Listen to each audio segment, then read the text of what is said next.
Praise the Lord. सभी को जय मसीह की। प्रभु आपको आशीष दे। मैं प्रभु का धन्यवाद करता हूँ आज के सुंदर वक्त के लिए कि परमेश्वर ने आज फिर मुझे लाइव होने का मौका दिया कि मैं आप लोगों के साथ परमेश्वर के वचन को शेयर करूँ। और कुछ समय में आज बात करूँगा प्रार्थना के ऊपर। मेरा विषय होगा प्रार्थना, और प्रार्थना हमारे जीवन में कितना बड़ा परिवर्तन लेकर आ सकती है, आज बात करेंगे। हालेलुया। तो प्रार्थना क्या है? प्रार्थना हमें किस लिए ज़रूरी है आपको मालूम है? प्रार्थना से जो हमारे संबंध है, जो हमारा रिश्ता है, वो परमेश्वर के साथ हो जाता है। और प्रार्थना के बिना हम कभी भी अपने जीवन को बढ़ता हुआ नहीं देखते।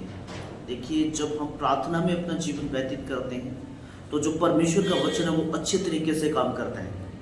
जब हमारा जीवन प्रार्थना का नहीं होता तो वचन भी हमारे जीवन में अधूरा काम करता है। और हमेशा एक बात को ध्यान रखें कि प्रार्थना हमारे लिए बहुत ज़रूरी है। और परमेश्वर चाहता है कि मेरे बेटे और मेरी बेटियां मेरे सामने प्रार्थना में आए और वो घुटनों पर आकर मेरे सामने विनतियां करें, प्रार्थना करें और मेरे साथ अपने रिश्ते को मजबूत करें। जब आप बहुत अधिक समय परमेश्वर के साथ बिताएंगे तो मैं आपको बताना चाहता हूँ, जो आपके काम रुके हुए वो यूं ही बन जाएंगे।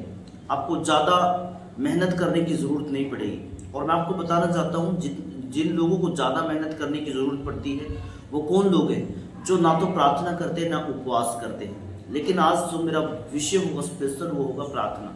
और आज जो लोग प्रार्थना में अपना जीवन बिताएंगे, इस मैसेज को सुनकर जो अपनी प्रार्थना को अधिक बढ़ाएंगे, मैं आपको बताना चाहता हूँ, उनके आप रास्तों को खुलता हुआ देखेंगे, उनके लिए अद्भुत कामों को आप होता हुआ देखेंगे और परमेश्वर का आत्मा उनके जीवन में अचंभित रीति से कार्य करता हुआ आप अपने जीवन में देखेंगे। हालेलुया। तो आइए हम परमेश्वर के वचन में चलते हैं। बाइबल क्या कहती है?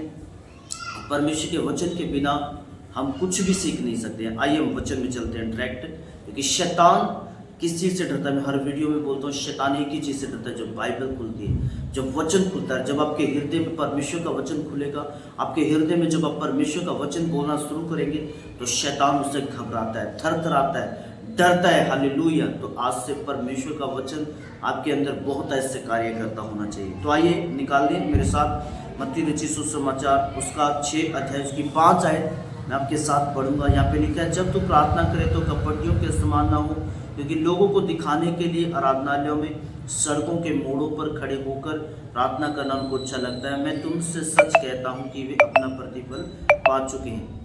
बाइबल परमेश्वर का वचन कहता है, जब तू प्रार्थना करे कपटियों के समान ना हो, क्योंकि जो ढोंगी लोग होते हैं सिर्फ उनके अंदर दिखावा होता है, वो कभी भी परमेश्वर को खुश नहीं करते हैं और वो सिर्फ अपने दिखावे के लिए प्रार्थना करते हैं। इसलिए बाइबल कहती है कि वो अपना प्रतिफल पा चुके हैं। उनको परमेश्वर से वो उम्मीद ना रखे कि वो खुदा से प्रतिफल पाएंगे।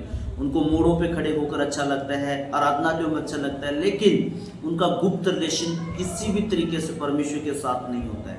तो इसलिए वो लोग क्या करते हैं, अपना कपट लोगों के सामने जाहिर करते हैं, ताकि लोग उनकी बड़ाई करें कि मैं कितना प्रार्थना करने वाला हूँ, मैं कितना धर्मी हूँ, मैं कितना अच्छा हूँ। तो मैं आपको बताना चाहता हूँ, परमेश्वर का वचन कहता है, बाइबल हमें कहती है, ऐसे लोग ऐसी उम्मीद ना रखें कि वो खुदा से कुछ आशीष पाएंगे।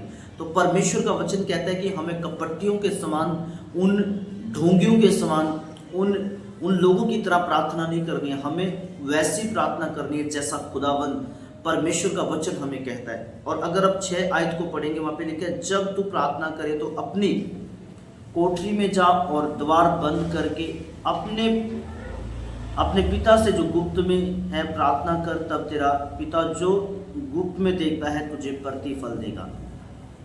परमेश्वर का वचन कहता है, जब तू प्रार्थना करे तो प्रार्थना करते समय क्या करना है? तूने अपनी कोठरी को बंद करना है और कुंडी को लगाना है और गुप्त में प्रार्थना करनी है। परमेश्वर का वचन कहता है, जो गुप्त में तुम्हारा स्वर्गीय पिता तुम्हें देखेगा, वो क्या करेगा? तुम्हें प्रतिफल देगा, अद्भुत आशीष देगा।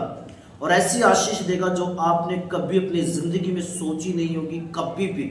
मैं आपको बताना चाहता हूँ, पिछले दिनों में मैं प्रेयर में था, और जब मैं प्रेयर में था तो मुझे एक परमेश्वर का धन्यवाद करता हूँ, मुझे ऐसे ऐसी गवाहियों को अपने जीवन में देखने के लिए मिली कि मैं हैरान हो गया। और मैंने अपनी लाइफ में देखा है कि जब भी मैंने गुप्त में प्रार्थना की है, मैंने दरवाजों को खुलता हुआ देखा है, मैंने बड़े अद्भुत कामों को परमेश्वर के देखा है, मैंने परमेश्वर के अनुग्रह को और उसकी दया को और उसके बड़े प्रेजेंस को अपनी लाइफ में देखा है। और मैं आपको बताना चाहता हूँ, जब आप प्रार्थना करते हैं तो आप गुप्त में प्रार्थना कीजिए, ताकि आपका परमेश्वर आपको प्रतिफल दे सके और आपको ब्लेस्ड कर सके। आज लोग आते हैं, बोलते कि भाई हम चर्च में गए थे, हमने प्रार्थना भी की। बहुत सारे लोगों के सवाल होते हैं कि हमारे जीवन में कोई परिवर्तन नहीं है, कोई बदलाव नहीं है। तो मैं आपको बताना चाहता हूँ बाइबल क्या कहती है, परमेश्वर का वचन क्या कहता है। जब तू गुप्त में प्रार्थना करे तो क्या कर, तो अपनी कोठरी को बंद कर और उस कोठरी में जा